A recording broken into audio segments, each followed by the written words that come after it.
Hi everybody, it's Miss Rachel from the Morristown and Morris Township Library, and I'm back today with another chapter from The Lion, the Witch, and the Wardrobe by C.S. Lewis, and this is read with permission from HarperCollins Children's Publishers.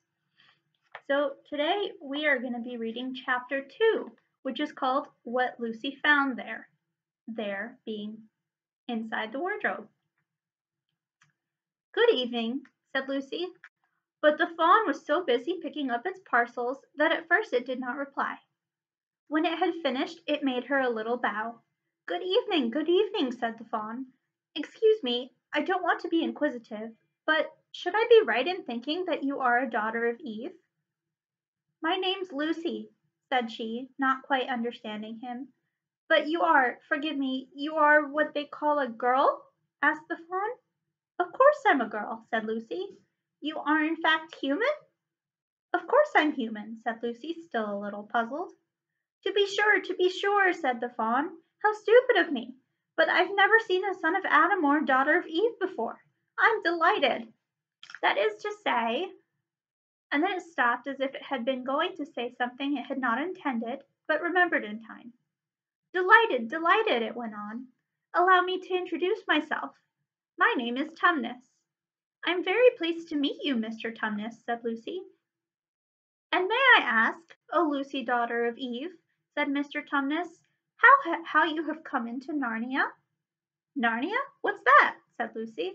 This is the land of Narnia, said the fawn, where we are now, all that lies between the lamp-post and the great castle of Cair Paravel on the eastern sea. And you have come from the wild woods of the west? I got in through the wardrobe and the spare room, said Lucy. Ah, said Mr. Tumnus in a rather melancholy voice, if only I had worked harder at geography when I was a little fawn, I should no doubt know all about those strange countries. It is too late now. But they aren't countries at all, said Lucy, almost laughing. It's only just back there. At least, I'm not sure. It's summer there. Meanwhile, said Mr. Tumnus, it is winter in Narnia, and has been for ever so long, and we shall both catch cold if we stand here talking in the snow. Daughter of Eve from the far land of Spare where eternal summer reigns around the bright city of Wardrobe, how would it be if you came and had tea with me? Thank you very much, Mr. Tumnus, said Lucy, but I was wondering whether I ought to be getting back. It's only just round the corner, said the fawn, and there'll be a roaring fire, and toast, and sardines, and cake. Well, it's very kind of you, said Lucy, but I shan't be able to stay long. And here's a picture of Lucy and Mr. Tumnus going off to his house through the woods. If you will take my arm, daughter of Eve, said Mr. Tumnus, I shall be able to hold the umbrella over both of us. That's the way. Now, off we go. And so Lucy found herself walking through the wood, arm in arm with this strange creature, as if they had known one another all their lives. They had not gone far before they came to a place where the ground became rough, and there were rocks all about and little hills up and little hills down. At the bottom of one small valley, Mr. Tumnus turned suddenly aside as if he were going to walk straight into an unusually large rock, but at the last moment Lucy found he was leading her into the entrance of a cave. As soon as they were inside, she found herself blinking in the light of a wood fire. Then Mr. Tumnus stooped and took a flaming piece of wood out of the fire with a neat little pair of tongs and little lamp. Now we shan't be long, he said, and immediately put a kettle on. Lucy thought she had never been in a nicer place. It was a little, dry, clean cave of reddish stone with a carpet on the floor and two little chairs, one for me and one for a friend, said Mr. Tumnus, and a table and a dresser and a mantelpiece over the fire, and above that a picture of an old fawn with a gray beard. In one corner there was a door which Lucy thought must lead to Mr. Tumnus's bedroom, and on one wall was a shelf full of books. Lucy looked at these while he was setting out the tea things. They had titles like The Life and Letters of Silenus, or Nymphs and Their Ways, or Men, Monks, and Gamekeepers, a Study in Popular Legend, Or, is man a myth? Now, daughter of Eve, said the fawn. And really it was a wonderful tea. There was a nice brown egg lightly boiled for each of them, and then sardines on toast, and then buttered toast, and then toast with honey, and then a sugar-topped cake. And when Lucy was tired of eating, the fawn began to talk. He had wonderful tales to tell of life in the forest. Here's a picture of Mr. Tumnus telling tales to Lucy.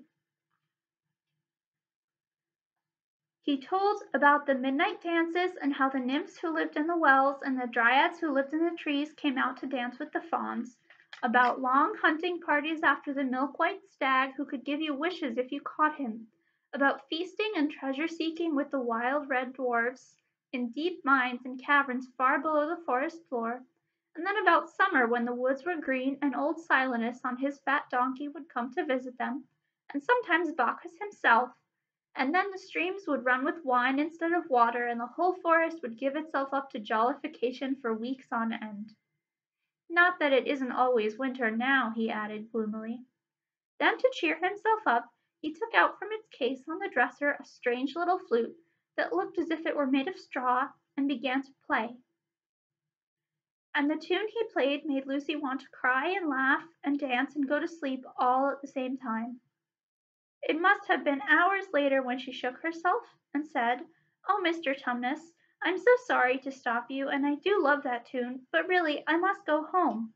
I only meant to stay for a few minutes." And before we move on, here's some more pictures of the story that Mr. Tumnus told Lucy.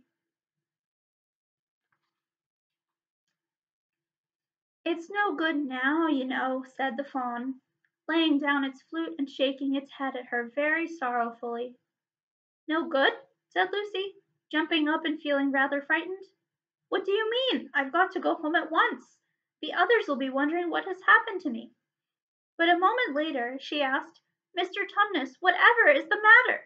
For the fawn's brown eyes had filled with tears, and then the tears began trickling down its cheeks, and soon they were running off the end of its nose, and at last it covered its face with its hands and began to howl.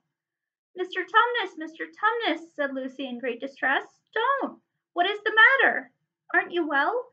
Dear Mr. Tumnus, do tell me what is wrong." But the fawn continued sobbing as if its heart would break. And even when Lucy went over and put her arms around him and lent him her handkerchief, he did not stop. He merely took the handkerchief and kept on using it, wringing it out with both hands whenever it got too wet to be any more use, so that presently Lucy was standing in a damp patch. Here's poor Mr. Tumnus, crying his heart out. "Mr. Tumnus!" bawled Lucy in his ear, shaking him. "Do stop! Stop it at once! You ought to be ashamed of yourself, a great big fawn like you. What on earth are you crying about?" "Oh, oh, oh!" sobbed Mr. Tumnus. "I'm crying because I'm such a bad fawn." "I don't think you're a bad fawn at all," said Lucy. "I think you are a very good fawn. You're the nicest fawn I've ever met." "Oh, you wouldn't say that if you knew," replied Mr. Tumnus between his sobs. "No, I'm a bad fawn. I don't suppose there ever was a worse fawn since the beginning of the world." "But what have you done?" asked Lucy. "My dear old father now," said Mr. Tumnus. "That's his picture over the mantelpiece. He would never have done a thing like this." "A thing like what?" said Lucy. "Like what I've done," said the fawn. "Taken service under the White Witch. That's what I am. I'm in the pay of the White Witch." "The White Witch? Who is she?" "Why, it is she that has got all Narnia under her thumb. It's she that makes it always winter. Always winter and never Christmas. Think of that." "How awful!" said Lucy. "But what does she pay you for?" "That's the worst of it," said Mr. Tumnus with a deep groan. "I'm a kidnapper for her, that's what I am. Look at me, daughter of Eve. Would you believe that I'm the sort of fawn to meet a poor innocent child in the wood, one that had never done me any harm, and pretend to be friendly with it, and invite it home to my cave, all for the sake of lulling it asleep and then handing it over to the White Witch?" "No," said Lucy, "I'm sure you wouldn't do anything of the sort." "But I have," said the fawn. Well, said Lucy rather slowly, for she wanted to be truthful and yet not be too hard on him. Well, that was pretty bad. But you're so sorry for it that I'm sure you will never do it again. Daughter of Eve, don't you understand? Said the fawn. It isn't something I have done. I'm doing it now, this very moment. What do you mean? Cried Lucy, turning very white. You are the child, said Tumnus. I had orders from the White Witch that if ever I saw a son of Adam or a daughter of Eve in the wood, I was to catch them and hand them over to her. And you are the first I ever met, and I pretended to be your friend and asked you to tea, and all the time I've been meaning to wait till you were asleep and then go and tell her. Oh, but you won't, Mr. Tumnus, said Lucy. You won't, will you? Indeed, you really mustn't. And if I don't, he said, beginning to cry again, she's sure to find out. And she'll have my tail cut off and my horns sawn off, and my beard plucked out, and she'll wave her wand over my beautiful cloven hoofs and turn them into horrid solid hoofs like a wretched horse. And if she is extra and specially angry, she'll turn me into stone, and I shall be only a statue of a fawn in her horrible house until the 4 thrones at Cair Paravel are filled. And goodness knows when that will happen or whether it will ever happen at all. I'm very sorry, Mr. Tumnus, said Lucy, but please let me go home. Of course I will, said the fawn. Of course I've got to. I see that now. I hadn't known what humans were like before I met you. Of course I can't give you up to the witch, not now that I know you. But we must be off at once. I'll see you back to the lamp post. I suppose you can find your own way from there back to Spare, and Wardrobe? I'm sure I can, said Lucy. We must go as quietly as we can, said Mr. Tumnus. The whole wood is full of her spies. Even some of the trees are on her side. They both got up and left the tea things on the table, and Mr. Tumnus once more put up his umbrella and gave Lucy his arm, and they went out into the snow. The journey back was not at all like the journey to the fawn's cave. They stole along as quickly as they could, without speaking a word, and Mr. Tumnus kept to the darkest places. Lucy was relieved when they reached the lamp post again. Do you know your way from here, daughter of Eve? Said Tumnus. Lucy looked very hard between the trees, and could just see in the distance a patch of light that looked like daylight. Yes, she said, I can see the wardrobe door. Then be off home as quick as you can, said the fawn, and can you ever forgive me for what I meant to do? Why, of course I can, said Lucy, shaking him heartily by the hand, and I do hope you won't get into dreadful trouble on my account. Farewell, daughter of Eve, said he. Perhaps I may keep the handkerchief? Rather, said Lucy, and then ran toward the far-off patch of daylight as quickly as her legs would carry her. And presently, instead of rough branches brushing past her, she felt coats, and instead of crunching snow under her feet, she felt wooden boards, and all at once she found herself jumping out of the wardrobe into the same empty room from which the whole adventure had started.